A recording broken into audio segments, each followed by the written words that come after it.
me, being in Johnson & Johnson, that's the healthcare space. I know that when I wanted to leave, that I wanted to stay in the healthcare space, but I didn't know what home care was.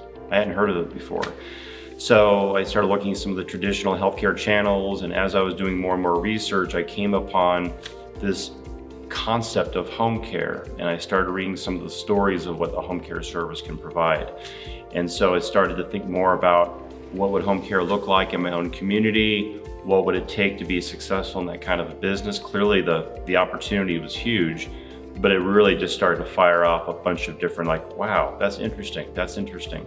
And so that was sort of the line I started to pursue, looking at different types of home care operations. So it became very clear once I heard and learned about home care that was the space I wanted to be in.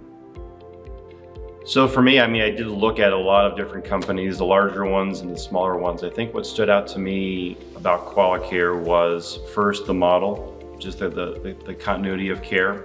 I love that concept because it's what I did in my previous life, and I understood that concept and the importance of it. So Qualicare was very different, that its headline was continuity of care, 360 approach. And it just made sense because that speaks to how you're helping the entire family. It speaks to the holistic approach.